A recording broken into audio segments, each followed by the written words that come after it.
하나님 말씀 보겠습니다. 오늘 주신 하나님 말씀은 디모데후서 3장 1절로 5절까지 말씀입니다. 신약 디모데후서 3장 1절로 5절 345페이지에 있습니다. 3장 1절로 5절 우리 한 목소리로 합독하시겠습니다. 너는 이것을 알라. 말세에 고통하는 때가 이르러 사람들이 자기를 사랑하며 돈을 사랑하며 자랑하며 교만하며 비방하며 부모를 거역하며 감사하지 아니하며 거룩하지 아니하며 무정하며 원통함을 풀지 아니하며 모함하며 절제하지 못하며 사나우며 선한 것을 좋아하지 아니하며 배신하며 조급하며 자만하며 쾌락을 사랑하기를 하나님 사랑하는 것보다 더하며 경건의 모양은 있으나 경건의 능력은 부인하니 이 같은 자들에게서 내가 돌아서라. 아멘. 하나님 말씀입니다. 자, 여러분 반갑습니다. 어느덧 2021년도 한 달이 지나고 2월 첫 주일이 되었습니다. 오늘도 예배하는 우리 원천교회 모든 성도님들과 그 모든 가정에 하나님의 크신 은혜와 사랑이 가득하시기를 주님의 이름으로 축원합니다. 10% 미만 대면 예배를 10% 미만이긴 하지만 대면 예배를 드리면서 제가 지난주부터 이제 마스크를 쓰고 설교하고 있습니다. 물론 마스크를 쓰니 불편한 점들이 여러 가지 있습니다. 계속 안경에 김도 끼고요. 호흡하는 것도 좀 힘들고 목소리도 크게 내야 되고 그런 불편한 점들이 있는데 또 막상 해보니 예상치 못한 좋은 점이 있더군요. 저의 외모에 신경을 안 써도 된다는 겁니다. 항상 이렇게 모니터에 비치는 제 얼굴이나 표정에 제가 신경이 많이 쓰였는데요. 이제 반을 가리고 있으니까 코 위는 다 비슷비슷하지 않습니까? 여러분들 이렇게 보면 다 비슷하거든요. 제가 한참 봐야 돼요, 누군지. 다른 데 신경 안 쓰고 이렇게 집중해서 말씀을 전할 수 있어서 참 좋은 점도 있습니다.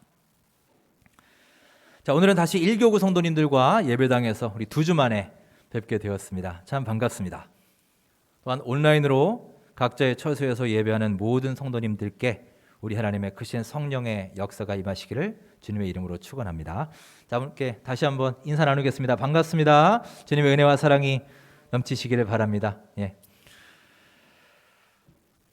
빵집을 운영하는 한 집사님이 있었습니다. 동네에서 그 빵집에 대해서 소문이 났는데 이렇게 소문이 났어요. 저 집 빵은 크기가 너무 조그매. 그래서 별로 가고 싶지 않아. 이런 소문이었습니다. 이렇게 동네 사람들은 그 빵집에 대해서 대부분 안 좋게 얘기했습니다. 그런데 그 빵집 주인 집사님이 다니는 교회에서 그분의 별명이 있었어요. 그분의 별명이 대포 집사였습니다. 왜 대포 집사인가 하면 이 집사님이 교회에서 대표 기도를 할 때면 막 교회가 떠나갈 것처럼 큰 소리로 꼭 대포 소리 같이 기도한다라고 해서 붙은 별명이었습니다. 자, 그날도 여느 때처럼 큰 소리로 우렁차게 기도를 했던 집사님은 어느 날부터 사람들이 자기를 별로 좋아하지 않는 것 같다라는 생각이 들기 시작했어요. 눈치를 챈 겁니다. 그래서 하루는 고민 끝에 목사님을 찾아가서 상담을 하게 됐죠. 목사님, 어느 순간부터 우리 동네 사람들도 그렇고 우리 교회 교인들도 그렇고 저를 그다지 좋아하지 않는 것 같다는 생각이 드네요. 그런데 저는 사람들이 저를 왜 싫어하는지 모르겠어요. 저는 그냥 힘있게 기도하고 열심히 신앙생활을 한 것뿐인데 말이죠.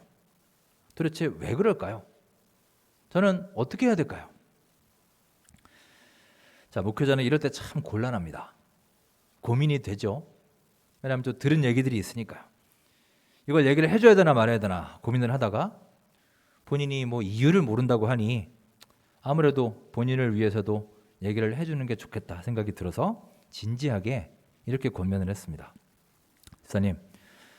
집사님 열심히 하는 거 다 알죠? 저도 알고 동네 사람들도 알고 우리 교회 교인들도 압니다. 그런데 딱 2가지만 좀 개선하면 많이 바뀔 것 같아요. 그게 뭔가요? 앞으로 집사님은요, 기도 소리는 조금만 줄여보시고요, 대신에 빵 크기를 조금만 키워보세요. 그러면 아마 사람들이 확 달라질 겁니다.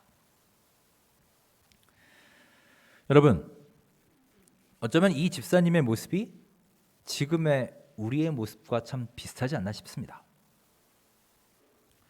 지금 우리나라의 교회와 기독교인들의 숫자가 참 많죠. 요즘 기독교 인구가 점점 감소하고 있다고는 해도 그럼에도 불구하고 저 조그만 시골 동네까지 교회가 없는 곳이 없습니다. 한 자료를 보니 대한민국 전체 편의점의 숫자가 약 2만 개라고 하더군요. 2만 개가 좀 넘는답니다. 이제 몇 년 전 자료니까 좀 변화가 있을 겁니다. 그리고 치킨집이 그보다 훨씬 많아서 3만 개랍니다. 그런데 놀랍게도요, 교회가 7만 개라고 합니다. 물론 시골의 조그마한 교회들까지 합친 것이겠지만 어쨌든 그 흔하다는 치킨집이나 편의점보다 교회 숫자가 2배, 3배 이상 많은 거예요. 자, 그러면 여러분, 교회가 이렇게 많으면, 그리고 그 많은 교회들이 제 본분과 역할과 기능을 다하고 있다면 어떻게든 이 사회가 좀 달라져야 하지 않겠습니까? 달라지는 것도 더 좋아지고 더 밝아지고 조금이라도 더 정의로워지고 더 정직해지고 더 희망차지고 그래야 되는 거 아닐까요? 그런데 여러분 어떻습니까? 여러분이 느끼시기에 그렇게 되고 있나요? 최근 몇 년간만 봐도 이 사회는 점점 어두워지고 점점 우울해지고 있는 것 같습니다. 지난주에도 잠깐 코로나 블루를 얘기했죠. 이 코로나 때문에 많은 사람들이 우울함에 빠진다는 겁니다. 그 후로 코로나 레드라는 말이 나왔죠. 이 레드는, 빨간색은 일종의 화병이에요. 우울함이 쌓이고 쌓여서 그만 분노와 짜증으로 폭발하는 것입니다. 요즘 우리 주변을 한번 보십시오. 길거리를 보세요. 다들 사람들이 화가 나 있지 않습니까? 예민해 있습니다. 평소 같으면 화낼 일도 아니에요. 옛날 같으면 싸울 일도 아닙니다. 그런데 다들 극도로 예민해 있어서 그냥 툭 건들면 폭발할 것 같아요. 그래서 여러분, 요즘에는 운전하다가 누가 껴들어도요, 웬만하면 크락션 누르지 말라고 하죠. 이거 빵빵 한번 잘못했다가 보복운전 당하고요, 무슨 사단이 날지 모릅니다. 다들 화가 나 있어요.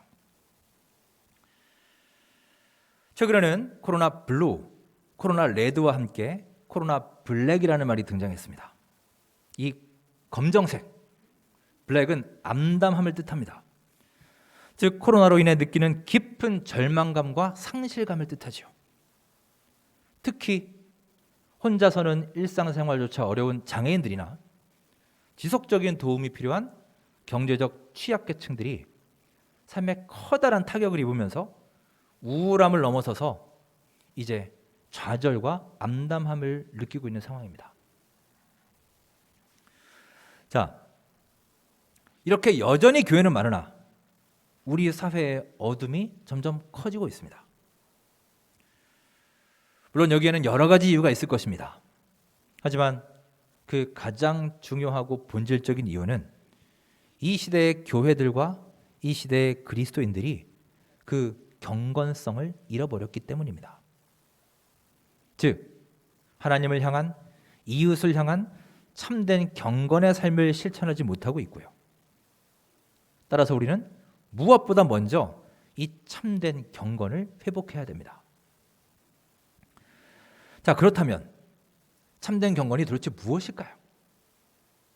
자, 저를 한번 따라해 보실까요? 경건은, 다시 한번, 경건은 모양이 아니라 능력입니다. 아멘. 그렇습니다. 참된 경건은요, 경건의 모양이 아니라 경건의 능력이 있는 겁니다. 신약 성경에는 이 경건과 관련된 몇 개의 단어가 있는데 그 중에 가장 많이 사용되는 단어가 바로 유세베이아라는 단어입니다. 유세베이아는 합성어입니다. 유라는 접두사, 뜻은 좋은, 잘 이런 뜻이에요. 영어로 good, well 이런 뜻입니다. 거기에 누구에게 경의를 표하다, 누구를 존경하다, 예배하다라는 뜻의 세보마이가 합쳐진 말이 유세베이아예요. 즉 이 유세베이아, 경건이란 말은 잘 섬긴다, 좋은 예배를 드린다라는 뜻이죠. 이 원래 경건의 의미입니다. 여러분, 예배를 영어로 서비스라고 하죠. 우리는 서비스라고 하면 보통 뭐가 떠오르시나요? 유니폼을 딱 갖춰 입고 백화점이나 호텔 같은데 이런 거를 생각을 하죠. 근데 사실 이 서비스라는 말은 원래 serve, 섬긴다라는 말에서 온 말입니다. 즉 우리 예배의 가장 중요한 자세는 바로 이 섬김의 자세, 서브의 자세인 것입니다. 여러분, 이렇게 경건은 우리의 삶 전체를 예배하는 마음과 섬김의 자세로 사는 것을 말합니다. 즉 참된 경건은 하나님과의 깊은 관계와 더불어서 이 세상 속에서 우리와 함께 살아가는 여러 지체들, 여러 이웃들에게 그리스도의 선한 향기를 바라며 사는 삶을 의미하는 것입니다. 오늘 본문 디모데후서 3장은 말세의 때에 대해서 말하고 있습니다. 자, 우리 5절 말씀을 함께 읽으며 그 내용을 살펴봅니다. 3장 5절 함께 읽겠습니다. 시작. 경건의 모양은 있으나 경건의 능력은 부인하니 이 같은 자들에게서 내가 돌아서라. 아멘. 말세 때에는 어떤 특별한 징조가 있을 것이다. 어떤 징조가 있을 것이냐? 바로 경건의 모양은 있으나 경건의 능력은 없다라는 거예요. 이런 징조가 나타날 것이다. 기억해라 라는 메시지입니다. 여기서 모양이란 말은 영어로 form으로 번역합니다. form. 그리고 능력은 파워입니다. 즉 무엇인가의 폼이 파워를 앞서는 현상, 형식이 그 능력을 지배하는 현상이 나타날 것이다. 이게 말세의 큰 특징이라는 거예요. 여러분, 지금 이 시대가 정말 그렇지 않습니까? 우리 폼생 폼사라는 말을 아시죠? 폼에 살고 폼에 죽는다. 이 말 자체도 참 오래되고 고루한 말이 됐습니다.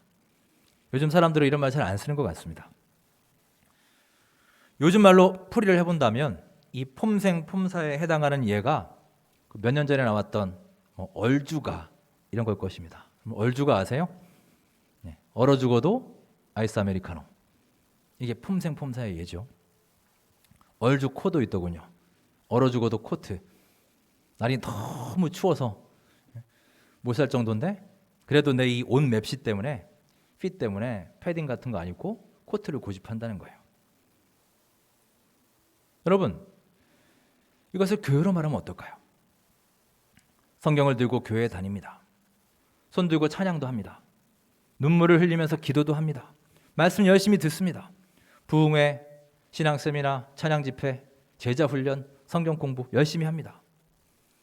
여러분, 그게 잘못됐다는 게 아니에요. 얼마나 소중한 훈련입니까? 그런데 이렇게 우리가 겉으로는 열심히 하는데 그와 함께 삶에서 드러내는 삶의 열매가 없다는 거예요. 여러분, 참 이상하지 않습니까? 이렇게 열심히 뛰어다니는데 왜 삶의 열매가 없을까요? 이런 모습에 대해서 오늘 본문은 구체적으로 말하고 있습니다. 자, 2절부터 4절까지의 여러 모습들이 나오는데 어떤 모습인지 한번 잘 보시기 바랍니다. 2절부터 4절 함께 읽겠습니다. 시작.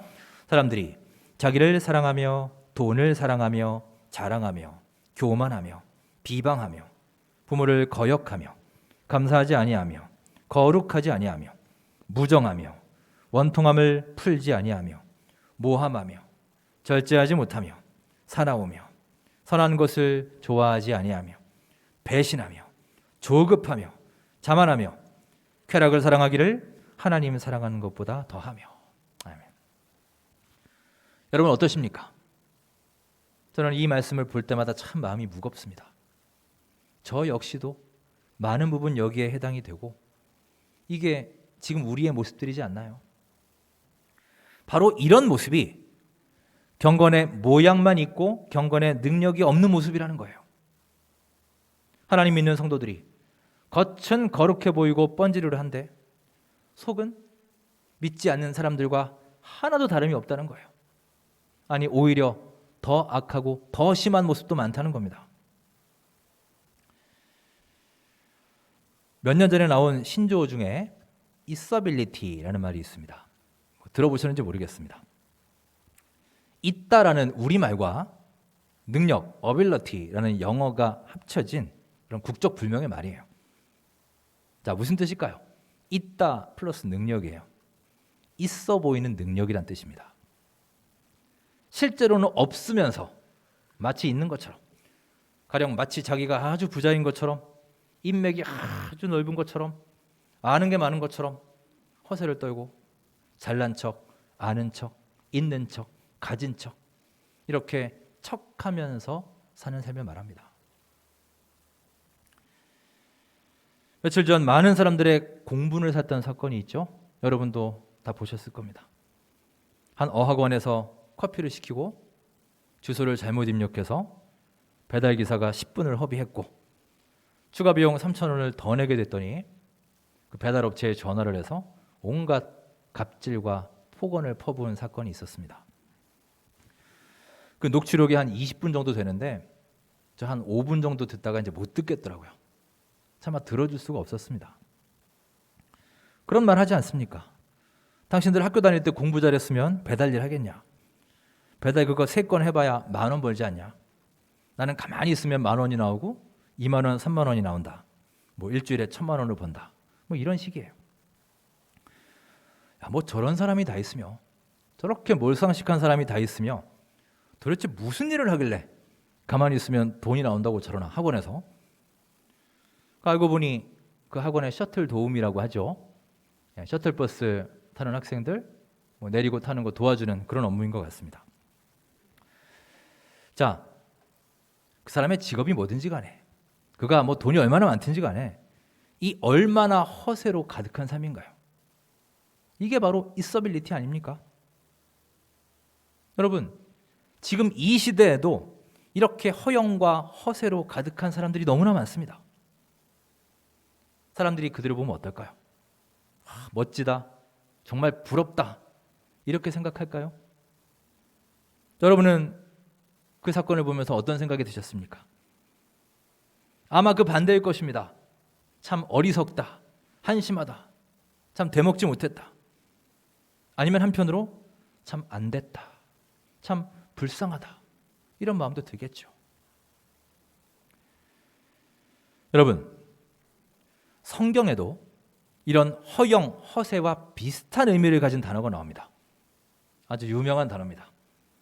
바리새인들을 상징하는 말이죠. 뭐죠?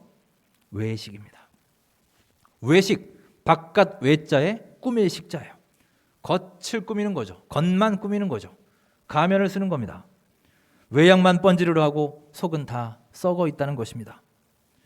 실제로는 있지도 않으면서 있는 척하고 있어 보이는 능력, 있어빌리티만 추구하는 것을 성경에서는 외식이라고 합니다. 바리새인과 서기관들이 바로 이런 외식에 빠져 있는 사람들이었습니다. 그들의 삶이 어땠나요? 그들은 삶의 본은 하나도 되지 못하면서 늘 남을 가르치려 했습니다. 어른 노릇만 하려고 했습니다. 잔치에 가면 늘 상석에 앉으려고 했고요. 자기들은 천박하고 무지한 백성들과는 질적으로 다른 사람들이라고 선을 긋고 우월의식을 가지고 살았습니다. 그래서 예수님은 그들을 보시며 뭐라고 하셨나요? 회칠한 무덤이다 라고 말씀하셨잖아요. 회칠한 무덤. 무덤을 하얗게 칠한 거예요, 페인트로. 왜냐? 잘 보이게 하려고요. 아름답고 화려하게 치장하기 위해서. 하지만 여러분, 그 속은 어떻습니까? 겉은 그렇게 하얄지 모르지만 속에는 시신이 들어있잖아요.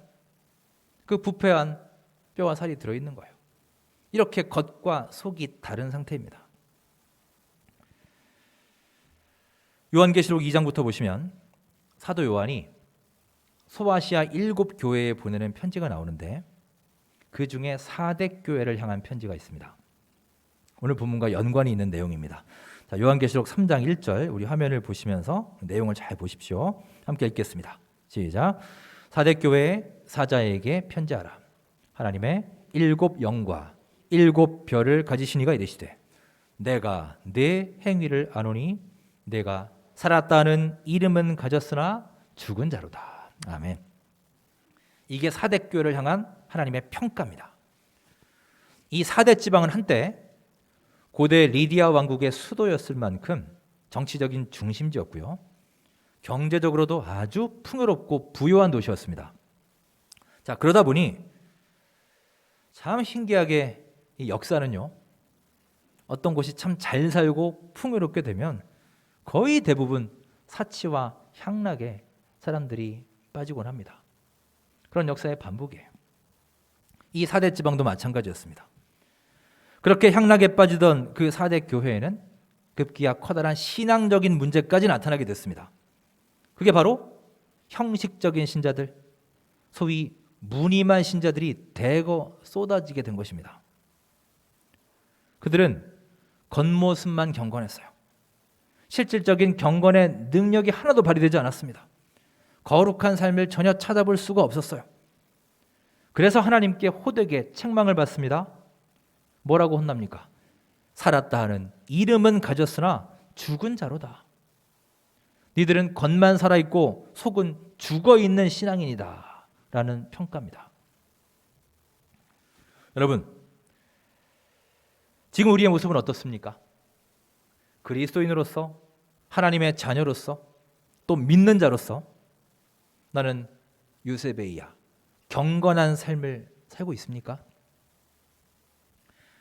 바리새인들처럼 외양만 경건하게 꾸미는 그런 외식의 모습은 아닌가요? 사랑하는 여러분, 경건의 외형과 모양이 아니라 그 능력과 내용을 갖춘 참된 경건의 삶을 살아가시는 우리 모든 귀한 성도님들 될 수 있기를 주님의 이름으로 축원합니다.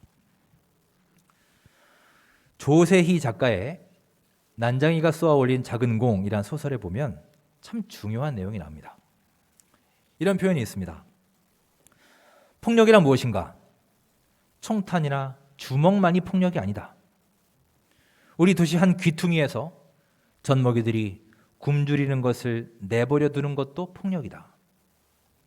햄릿을 읽고 모차르트의 음악을 들으면서 눈물을 흘리는 사람들이 우리 이웃의 인간적 절망에 대한 공감 능력은 마비된 것이 아닐까.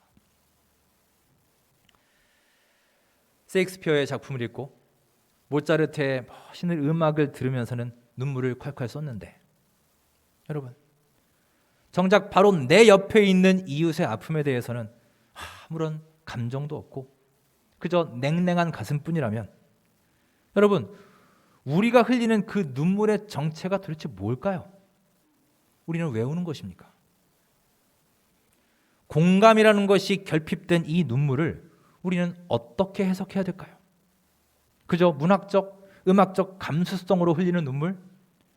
그것도 아니라면 진짜로 좀 더 있어 보이려고 흘리는 억지 눈물? 그게 과연 진정한 눈물일까요?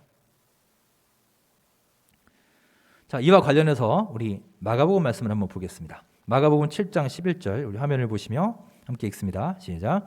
너희는 이르되 사람이 아버지에게나 어머니에게나 말하기를 내가 드려 유익하게 할 것이 고르반 곧 하나님께 드림이 되었다고 하기만 하면 그만이라 하고. 아멘. 고르반이란 말이 나오죠. 고르반이란 하나님께 드림, 하나님께 드리는 물건, 헌물 이런 뜻입니다. 히브리인의 전통 관습이었습니다. 즉 원래 이것은 하나님을 향한 참 아름다운 헌신이었어요. 자, 그런데 언젠가부터 사람들이 이 고르반의 본질을 왜곡하기 시작했습니다. 자, 그래서 어떻게 되느냐? 부모님께 솔직히 물질을 드리고 싶지 않은 거예요. 부양하기 싫은 겁니다. 그런데 그냥 안 드릴 수 없잖아요. 그래서 사람들을 모아놓고 사람들 앞에서 맹세하는 거야. 고르반, 난 이것을 하나님께 드리기로 맹세합니다. 그리고 예물을 하나님께 바쳤다는 것입니다. 자, 물론 이것은 트릭입니다. 진정으로 드리는 헌물이 아니에요. 왜냐? 당시에는 이렇게 부모님께 드려야 될 물질을 하나님께 바치게 되면 부모 부양의 의무가 면제되는 것으로 여겼습니다. 또 이렇게 하나님께 헌물한 사람들이 생활이 너무 어렵게 되면 교회에서 그들을 도와주기도 하고 심지어 그 바친 헌금을 다시 돌려주는 경우도 있었어요. 자, 여기서 문제가 시작됩니다. 그래서 사람들이 머리를 굴리기 시작한 거예요. 이 제도를 악용하기 시작합니다. 부모님께 가서 얘기하죠. 저는 부모님을 돕고 싶지만 고르반을 하나님 앞에 맹세했기 때문에 하나님께 드리기로 했기 때문에 도울 수가 없습니다 라고 핑계를 댑니다. 또 교회에 가서 얘기합니다. 내가 부모님께 드릴 것을 하나님께 바쳐서 지금 너무 생활이 어려우니 좀 도와주세요. 그러면서 드렸던 것 도로 가져가는 일들이 벌어지게 된 거예요. 결국 이 관습은요, 사실 부모님께 드리고 싶지 않은 마음을 종교 제도를 이용해서 숨긴 것입니다. 그야말로 완전한 외식이며 책임 회피예요. 이것을 예수님께서 지적하신 겁니다. 여러분, 만약 우리가 햄릿과 모차르트를 향해서 내 눈물을 다 주었기에 나는 당신을 향해 흘릴 눈물이 지금 없습니다, 이렇게 말한다면 여러분, 우리의 이런 자세야말로 지금 2021년에 새로운 고르반이 아니겠습니까? 하나님이 이런 우리의 헌물과 이런 우리의 눈물을 과연 기뻐 받아주실까요? 여러분, 우리는 경건의 모양을 흉내내는 자가 아니라 진정한 능력, 경건의 능력을 갖춘 사람이 되어야 할 줄 믿습니다. 그러기에 우리는 삶의 깊이를 갖춰야 돼요. 끊임없이 높아지려고 겉으로 보이는 높이만 추구하는 것이 아니라 영적인 이 깊이와 내공을 쌓아야 되는 것입니다. 그런 영적인 깊이만큼 여러분과 저의 삶에서 그리스도의 선한 향기를 하루하루 바라게 될 수 있을 줄 믿습니다. 예수님의 성품을 닮은 깊은 인격과 예수님의 마음을 닮아 기도하고 진정으로 구제하는 깊은 사랑과 이 영적 깊이가 바로 우리의 진정한 경건의 능력인 것입니다. 올 한 해 이 경건의 능력을 갖추셔서 참된 경건을 회복하는 우리 모든 원천교회 통도님들 될 수 있기를 주님의 이름으로 축원합니다. 기도하겠습니다. 사랑의 하나님, 이 땅에서 본을 보여주신 예수 그리스도의 그 사랑의 마음을 가슴에 품고 예수 그리스도의 아름다운 향기를 이 세상에 뿜어낼 수 있는 주님의 귀한 아들, 딸로 세워 주옵소서. 경건의 모양이 아니라 경건의 능력을 갖추게 하시고 우리의 겉사람이 아닌 속사람이 새롭게 되는 변화의 한 해가 되도록 인도하여 주시옵소서. 예수님의 이름으로 감사하며 기도드립니다. 아멘.